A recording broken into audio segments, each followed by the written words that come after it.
ಸರ್ಕಾರದ ಲಿಂಗಾಯತ ವಿರೋಧಿ ನೀತಿಯನ್ನು ಖಂಡಿಸಿ ನಮ್ಮ ಸಮಾಜಕ್ಕೆ ಮೀಸಲಾತಿಯನ್ನು ಕೊಡಲಿಕ್ಕೆ ಸಾಧ್ಯವಿಲ್ಲ ಎಂದು ನಂಬಿಕೆಗೆ ದ್ರೋಹ ಬಗೆದ ರಾಜ್ಯ ಸರ್ಕಾರದ ನೀತಿಯನ್ನು ಖಂಡಿಸಿಬಿಟ್ಟು ಅಮಾಯಕರ ಮೇಲೆ ಹಾಕಿರುವಂತಹ FIR ಕೇಸನ್ನು ವಿತ್ಡ್ರಾ ಮಾಡ್ಕೋಬೇಕಂತೇಳಿ ಆಗ್ರಹಿಸಿ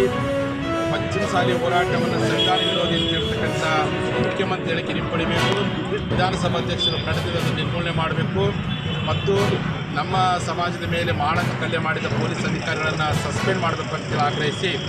ಇಂದಿನಿಂದ ಧರಣಿ ಸತ್ಯಾಗ್ರಹವನ್ನು ಜಿಲ್ಲಾಧಿಕಾರಿಗಳ ಕಚೇರಿ ಮುಂದೆ ಮಾಡಬೇಕು ಅಂತ ನಾವು ತೀರ್ಮಾನ ಕೈಗೊಂಡಿದ್ದೀವಿ. ಅದು ಜಿಲ್ಲಾಧಿಕಾರಿಗಳು ಇವತ್ತು ನಮ್ಮ ಮುಖ್ಯ ವಾಹಿನಿಯಲ್ಲಿರ್ತಕ್ಕಂಥ ನಮ್ಮ ಹೋರಾಟ ಸಮಿತಿಯ ಮುಖಂಡರಾಗಿರ್ತಕ್ಕಂಥ ಶಾಸಕರಾದ CC ಪಾಟೀಲ್ ಮೂಲಕವಾಗಿ ಮನವಿ ಮಾಡಿಕೊಂಡಿದ್ದಾರೆ. ಇವತ್ತು ಮಧ್ಯಾಹ್ನದವರೆಗೆ ನೀವು